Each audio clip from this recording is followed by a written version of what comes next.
এক দুর্ধর্ষ ডাকাত ছিল। তিনি কিছু আলেমের কাছে গিয়ে বসলেন এবং তাদের আলোচনা শুনলেন এবং তাদের কাছ থেকে পরামর্শ নিলেন।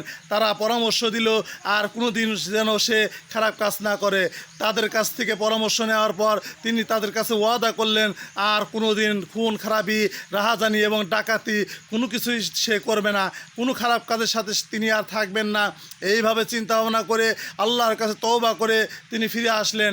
এইভাবে কিছুদিন চলে গেল। কিছুদিন যাওয়ার পর তার ফ্যামিলিতে অভাব অনটন দেখা দিল। তার অর্থ যেগুলো ছিল সেগুলো প্রায় শেষ হয়ে গেল। এমতো অবস্থায় তিনি চিন্তা পড়ে গেলেন, তিনি ভালো কোনো কাজও পেলেন না। এমতো অবস্থায় তিনি একটি মাজারে চলে গেলেন। মাজারে যাওয়ার পর দুটি হাত তুলে কী যেন দোয়া করলেন। দোয়া করার পর সেই মাজারের ভিতরে অত্যন্ত মূল্যবান একটি বড় ঝাড়বাতি ছিল। সেই ঝাড়বাতিটি নিয়ে রওনা দিলেন বাজারের দিকে এবং বাজারে গিয়ে সেই ঝাড়বাতি বিক্রি করে তার অভাব অনটন এদিকে ঠিক করলেন। এদিকে মাজারের যে খাদেমগুলো ছিল তারা শুধু চেয়ে চেয়ে দেখলো, কারণ তারা জানতো যে এত বড় ডাকাত এই ব্যক্তিকে যদি আমরা থামাতে যাই আমাদের শরীর থাকবে কিন্তু কাল্লা থাকবে না। সেই চিন্তা ভাবনা করে তারা তাকে আর বাধা দিল না, কিন্তু পরক্ষণেই তারা কোর্টে গিয়ে তার নামে বিচার দিল এবং তার নামে আপিল করলো যে মাজারের একটি ঝাড়বাতি, মূল্যবান ঝাড়বাতি তিনি নিয়ে চলে গেছেন, ডাকাতি করে নিয়ে গেছেন। তখন তার নামে কেস হয়ে গেল। তাকে আদালত থেকে পুলিশ গিয়ে ধরে নিয়ে আসলো বিচারের কাঠগড়ায়। কিন্তু তখন তাকে বলা হলো, বিচারক বলল যে কী ব্যাপার, তুমি কি এটা করেছো? তখন সেই লোক বলল যে হ্যাঁ বিচারপতি, আমি এই কাজটা করেছি। আমাকে ওই মাজারের ভিতরে যে জিন্দা ওলি ছিলেন তিনি বলেছেন যে আমি তার কাছে গিয়ে বলছিলাম যে আমার এই অভাব অনটন, তাহলে কি করা যায়? তখন সে বলেছিল যে আমার মাজারের ভিতরে যে ঝাড়বাতিটা রয়েছে এই ঝাড়বাতিটা তুমি নিয়ে তুমি যা মনে হচ্ছে তাই করো, এটা দিয়ে তোমার অভাব অনটন মিটাও। তখন আমি সেইটাকে নিয়ে চলে আসলাম। এরপরে তখন সেই বিচারক একটু মাথা নিচু করে কিছুক্ষণ ভাবলেন, ভেবে বললেন যে ওই খাদেমদেরকে যে তোমরা এখন বলো তোমাদের যে ভিতরে যে পীর সাহেব শুয়ে আছে তিনি কি জিন্দা না মৃত?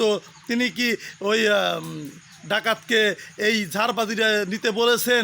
যদি বলো যে বলেছেন তাহলে এখানে থেকে তোমাকে মামলা প্রত্যাহার করে নিতে হবে। আর যদি বলো যে না বলে নাই তাহলে এরকম তোমাদেরকে বলতে হবে, একটা লিখিত কাগজ দিতে হবে যেখানে লেখা থাকবে যে এই মাজারের ভিতরে যিনি শুয়ে আছেন তিনি মৃত, তিনি কাউকে সাহায্য করতে পারেন না, কারোর সাথে কথা বলতে পারেন না। এটা যদি লিখিত দিতে পারো তাহলে এই মামলা চলতে থাকবে, আর যদি না দিতে পারো তাহলে এখান থেকে মামলা খালাস করে নিতে হবে। তখন মাজার পূজারী সেই খাদেমগুলো তখনই সাথে সাথে তারা সেই কেসকে উঠায় নিলেন, সেই মামলাকে উঠায় নিলেন।